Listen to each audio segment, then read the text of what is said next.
หายไปเลย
แสงทองร่ำไรในยามอุษา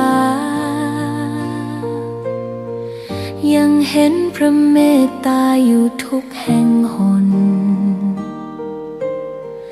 น้ำพระทัยฉโลมใจคนทั่วพื้นแผ่นดินยังอบอุ่นรอยยิ้มพระพักตร์ยังส่องแสงในดวงใจไทยไม่ลืมเสียงสายลมแผ่วเบาเหมือนเอ่ยคำปลอบว่าพระองค์ยังอยู่ใกล้ขอกราบแทบบาทด้วยรักนิรันดร์น้ำตาหลั่งพลันจากใจคนไทยแม้เสด็จสู่ฟ้าไกลแต่พระหฤทัยอยู่ในแผ่นดินนี้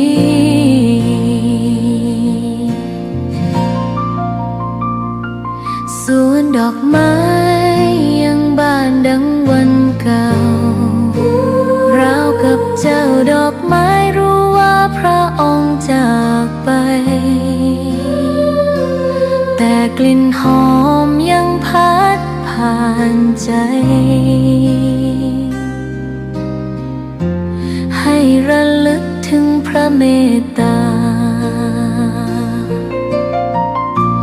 แผ่นดินนี้ยังส่องสว่าง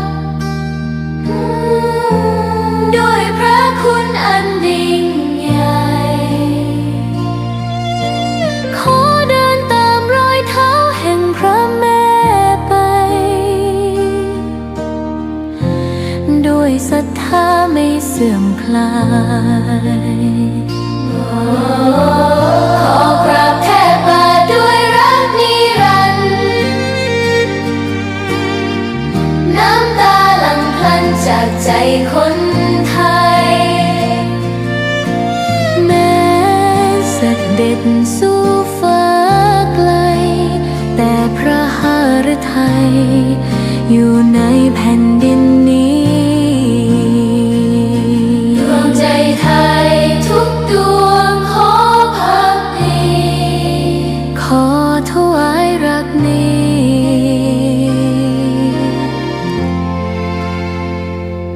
นิรันดร์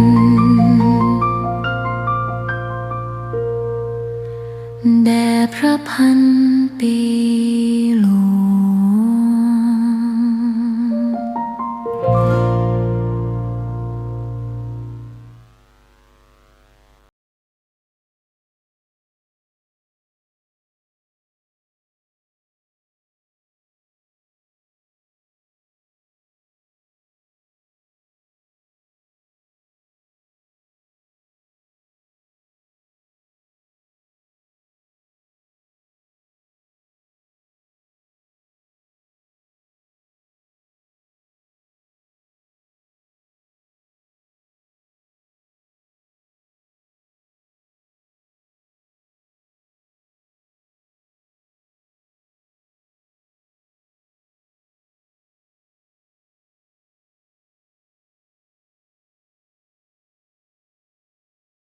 ใช้สื่อเถระพระเถรานุเถระ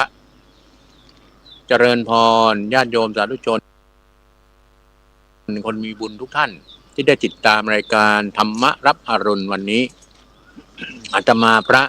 อธิการรณชัยระนันชโยเจ้าอาวาสวัดธรรมวิเชียรอำเภอเชียงดาวจังหวัดเชียงใหม่วันนี้ได้มาออกรายการธรรมรับอรุณในช่วงเรียกว่านอกสถานที่โอกาสที่นี้ที่อยู่เห็นด้านหลังนี่เป็นแม่น้ำเป็นคลองเนี่ยเป็นบรรยากาศธรรมชาติท้องทุ่งนาอยู่ที่สุพรรณบุรีอำเภอสองพี่น้องจังหวัดสุพรรณบุรีซึ่งเป็นสถานที่แดนเกิดด้วยรูปกายเนื้อของพระเดชพระคุณหลวงปู่พระมงคลเทพมุนีสดจันทสโรผู้ค้นพบวิชาธรรมกายพระผู้ปราบมารในเทศกาลของธรรมญาตราที่พวกเราท่านทั้งหลายได้มีโอกาสในการมาอยู่ในการเรียกว่ามาร่วมทำงานธรรมญาตราของพระธรรมทายาทหรือพระธรรมญาตราเนี่ย1,142 รูปเนื่องจากว่าตอนนี้ก็สถานที่แห่งนี้เนี่ยเป็นแผ่นดินทองแผ่นดินธรรมเป็นแผ่นดินที่พระเดชพระคุณหลวงปู่ท่านได้กำเนิดเกิดที่นี่นะสองพี่น้องหรือเรียกว่าแผ่นดินดอกบัวโลตัสแลนด์เป็นสถานที่แห่งแรกที่พระธรรมญาตราทั้งหมด 1,442 รูปเนี่ยได้เดินทางโดยการเดินเท้าเนี่ยก้าวย่างทุกย่างแก้วเนี่ยโดยการปฏิบัติธรรมเพื่อบูชาธรรมกตัญญูบูชาต่อท่านซึ่งที่กำลังออกรายการอยู่นี้ก็จะมีวิธีเรียกว่าตักบาตรพระสงฆ์ที่มาธรรมญาตรานั่นแหละนะที่มาเดินธรรมญาตรานั่นแหละแล้วก็มีญาติโยมสาธุชนคนรอบจังหวัดสุพรรณบุรีแล้วก็มีก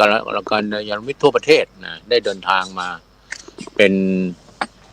ผู้ที่มาช่วยกันสร้างประวัติศาสตร์ของชีวิต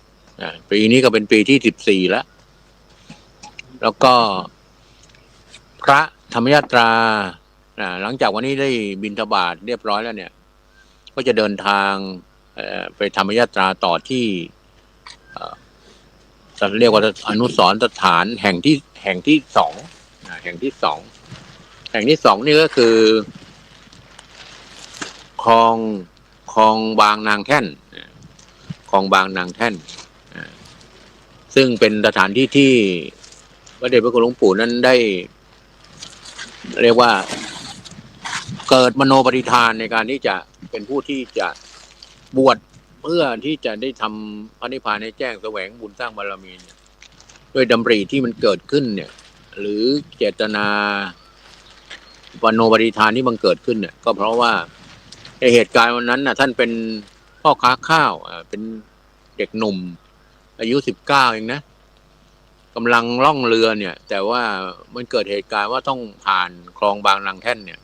ซึ่งเป็นคลองที่คับแคบแล้วก็อุดมไปด้วยโจรผู้ร้าย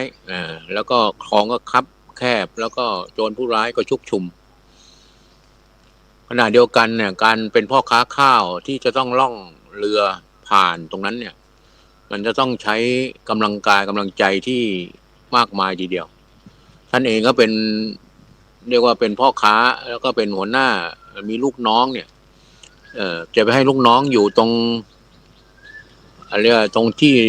แจวเรือเนี่ยสมัยก่อนนี่ต้องแจวนะเรือเนี่ยเรือที่บรรทุกข้าวเนี่ยจะต้องแจวต้องใช้คนพายคนแจวคนทอซึ่งมันต้องแต่นี้ไอ้คลองเนี่ยมันแคบแล้วก็ไอ้คันคลองเนี่ยมันก็เทียบกับเรือเลยเวลาโจรผู้ร้ายมันปล้นเนี่ยมันก็จะขึ้นไปบนเรือได้ง่ายหรือมันจะยิงก็ยิงหรือทำร้ายคนที่อยู่ท้ายเรือก่อนเพราะว่าท้ายเรือเป็นคนบังคับเรือเนี่ยพระเดชพระคุณหลวงปู่ตอนนั้นท่านเป็นเด็กหนุ่มอายุ19เนี่ยท่านก็มองว่าถ้าเราไปให้คน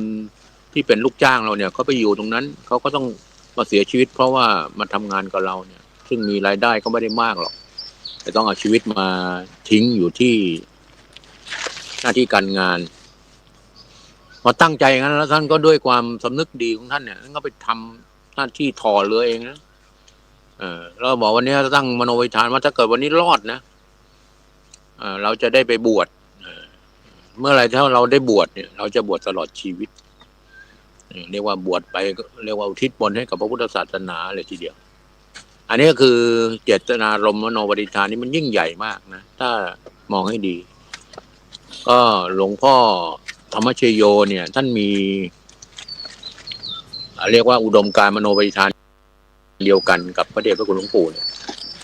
ก็ได้เห็นถึงความสำคัญของสถานที่แห่งนี้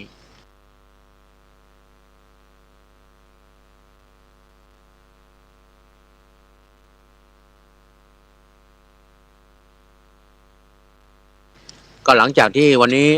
ที่โลตัสแลนด์บิณฑบาตเรียบร้อยเนี่ยพระธรรมยาตราก็จะได้เดินทางไปที่คลองบางนางแท่นแต่ก็ไม่ได้ไปเดินไปตลอดทางนะใช้ในการเรียกว่าใช้ยานพาหนะไปแล้วก็ไปเดินธรรมยาตราที่วัดหนองเกร็ดนั่นเลยนะ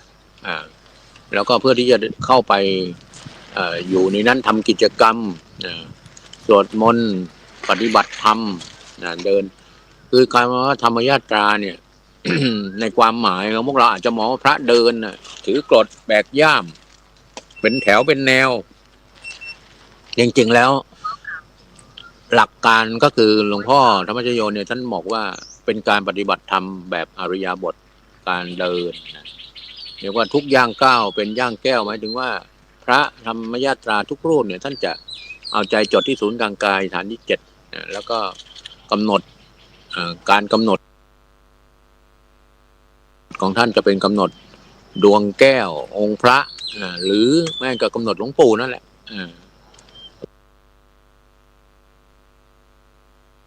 กำหนดเอาครูบาอาจารย์ที่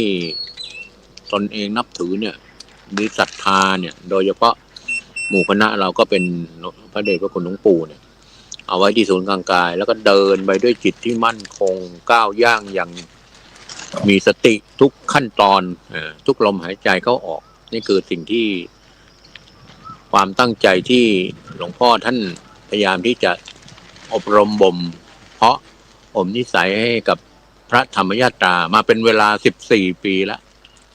ทุกครั้งที่ใครจะมาเดินเนี่ยไม่ใช่ง่ายๆนะคนที่มาเดินนี่ต้องผ่านการคัดกรองคัดเลือกแล้วก็มีการทดสอบมีการประเมินมีการฝึกซ้อมต้องฝึกซ้อมอย่างน้อย6 รอบในการเดินเนี่ยวันละ5 กิโลมั่ง6 กิโลมั่ง3 กิโลมั่งอะไรเงี้ยแล้วฝึกการข้ามถนนฝึกการ คือการเดินของเราธรรมชาติเราเนี่ยจะต้องไม่ไปรบกวนไปกระทบกระเทือนไปสร้างความเดือดร้อนให้กับชุมชนชาวบ้านหรือต่างๆเนี่ยที่เราต้องผ่านไปพอครั้งสถานอนุสรณ์สถานที่สถานที่แห่งที่2เสร็จแล้วเนี่ยแห่งที่3เนี่ยหลังจากที่ตั้งมโนปณิธานที่จะบวชตลอดชีวิตอุทิศตนให้กับพระพุทธศาสนาเนี่ยพระเดชพระคุณหลวงปู่ก็มีความตั้งใจอีกก็คือพอบวชแล้วพอตั้งใจว่าถ้าเราไปคราวนี้นะเราอายุ20แล้วเราจะบวชเพื่อแล้วว่าเมื่อไรเราได้บวชนะ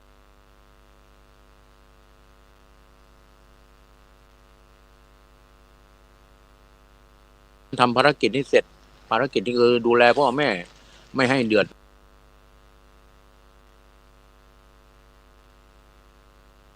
ร้อนทุกสิ่งทุกอย่างเนี่ยหาเงินหาทุนให้ไว้เลี้ยงดูครอบครัวให้เรียบร้อยเนี่ย ก็จะบวชแล้วบวชที่ไหนก็มาบวชที่วัดสองพี่น้องเนี่ยซึ่งว่าไปแล้วก็คืออยู่ตรงกันข้ามกับบ้านสถานที่เกิดของท่านนั่นแหละแค่มีสะพานดำๆข้ามไปอันนั้นก็มีน้าท่านหรือญาติท่านเนี่ยก็บวชอยู่ท่านก็ไปบวชพอบวชออกจากโบสถ์มานี่นะหลวงปู่ก็ตั้งใจไว้เลยว่าอันตัวเราเนี่ยถ้าบวชแล้วเนี่ยเราจะปฏิบัติเป็นพระแท้เนี่ยโดยทุกวันในการที่จะปฏิบัติธรรมแล้วท่านก็ทำอย่างที่เขาพูดท่านพูดเนาะท่านพูดไว้ยังไงท่านก็ทำอย่างนั้นตั้งแต่บวชวันแรกมาจนถึงท่านมรณภาพเนี่ยท่านไม่ได้หยุดการปฏิบัติธรรมเลยแม้แต่วันเดียวนี่คือความยิ่งใหญ่ในหัวใจของท่านที่รักการปฏิบัติธรรมในสถานที่ที่3ก็คือวัดสองพี่น้อง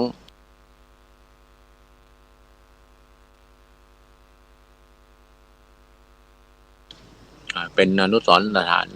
หลังที่3อันนั้นก็มี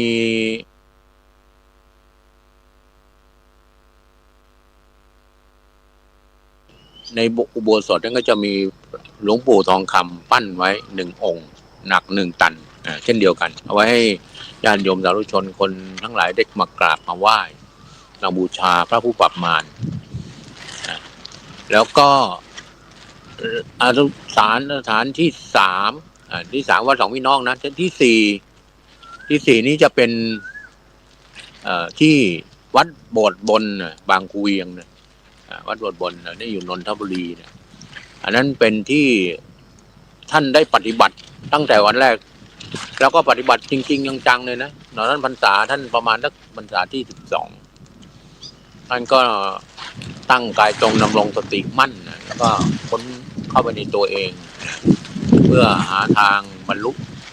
จนกระทั่งวันหนึ่งวันที่15ค่ำเดือน10ท่านก็บรรลุธรรมนั้นสถานที่นั้นเรียกว่าวัด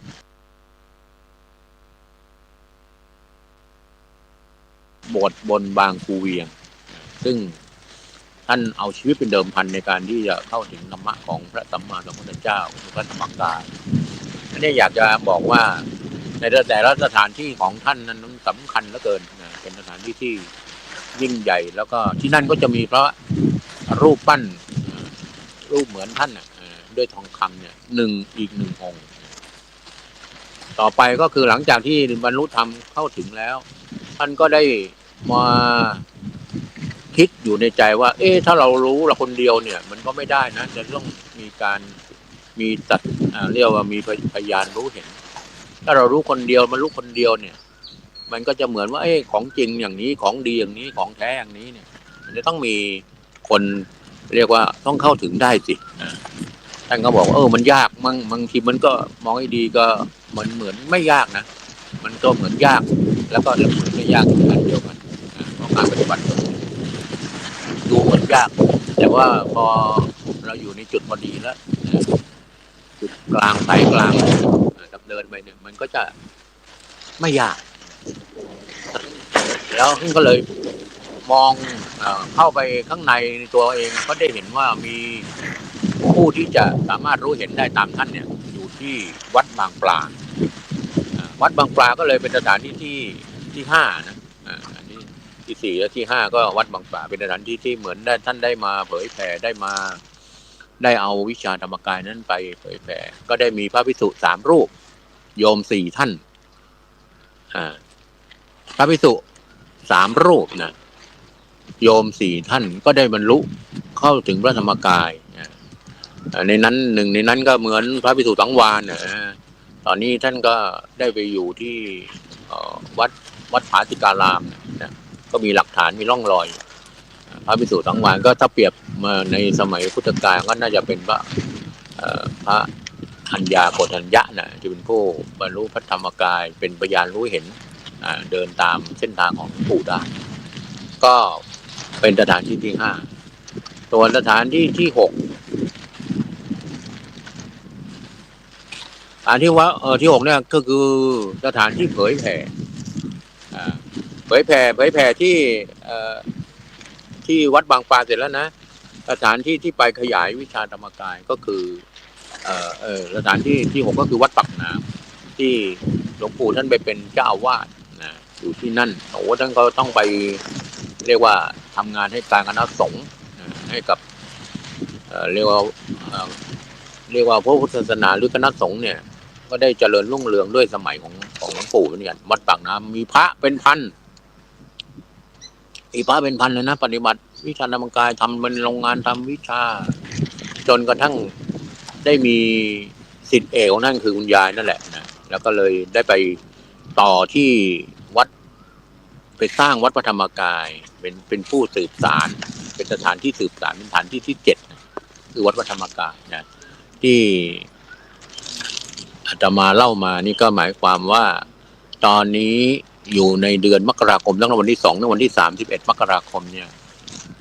ก็จะมีการเดินธรรมยาตราทำอย่างนี้ทุกปีเหมือนเป็นงานประจำหรือเป็นบุญประจำที่เราท่านทั้งหลายเรากัลยาณมิตรลูกศิษย์ของหลวงปู่ก็ได้ทำสิ่งนี้ให้มันเกิดขึ้นเพื่อความยังความสว่างไสวประดุจในสมัยพุทธกาลที่พระสัมมาสัมพุทธเจ้าได้เดินธรรมยาตราไปทางสถานที่ต่างๆเพื่อไปเผยแผ่เป็นพันรูปนะพระเนี่ยอันนี้ก็มี1,142 รูปอันนี้ก็คือพระที่เดินเป็นหลักนะส่วนพระที่เป็นเจ้าหน้าที่นี่เดินด้วยนะก็รวมแล้ว 2,000 กว่านะโยมอยากจะเล่าให้ฟังว่าโอ้มันก็เป็นเรื่องที่แม้แต่ตัวหลวงพี่เองเนี่ยก็ไปเดินท่านพระอาจารย์ตะกุลเนี่ยก็ไปเดินด้วยกันแล้วก็ไปช่วยงานเป็นเจ้าหน้าที่อันนี้ก็ได้มาอยู่ที่สถานที่ที่บุญสถานเนี่ยที่พระอาจารย์ตะเกียนพระปัญโยเนี่ยพระจุรุ่นที่24เป็นพระเพื่อนกันเนี่ยรุ่นเดียวกันซึ่งท่านก็ได้ไปอธิบายไปแสดงให้เห็นว่ากว่าที่จะมาเดินธรรมยาตราได้โอ้โหต้องไปเตรียมสถานที่แต่ตอนนี้ก็สะดวกขึ้นหน่อยแล้วเมื่อก่อนเนี่ยโอ้โหเมื่อต้นปีเนี่ยต้นครั้งแรกเนี่ยครั้งที่1ครั้งที่2เนี่ยโอ้โหเส้นต้องเดินทุกวันน่ะเดินวันละ30 กิโลมั่ง27 กิโลมั่ง20 กิโลมั่งนั้นเดินแล้วต้องเคลื่อนพลไปเนี่ย 1,000 กว่ารูปเนี่ยทั้งอาหารทั้งที่อยู่ที่อาศัยที่พักมันไม่ธรรมดานะห้องน้ำห้องท่าตากผ้าอะไรทำยังไงเนี่ยดูแลรักษาพยาบาลกันเนี่ยจันทเถียรเนี่ย ก็เป็นผู้ที่ไปเรียกว่าได้เป็นตัวแทนของอาจารย์จารุวัฒน์นะซึ่งเป็นฝ่ายบุญสถานเนี่ยต้องไปทำหน้าที่ตรงนี้ก็ได้มาพักอยู่กับท่านวันนี้ก็ขอรวบรัดตัดความนะวันนี้ถูกหักนิดหน่อยแต่ว่าอยู่สถานที่ที่บรรยากาศดีนี่ข้างหลังนี่เป็นท้องนาเป็นแม่น้ำนะเป็นแม่น้ำที่เชื่อมโยงกับแม่น้ำ2 พี่น้องนะก็ขออนุโมทนาบุญท้ายสุดนี้ให้ญาติโยมทั้งหลายได้มีแต่ความสุขความเจริญมีสุขภาพร่างกายแข็งแรงอายุขัยยืนยาวปีใหม่นี้ตลอดปีตลอดไปให้เข้าถึงพระรัตนตรัยภายในได้โดยง่ายโดยเร็วพลันจงทุกท่านทุกประการเทอญ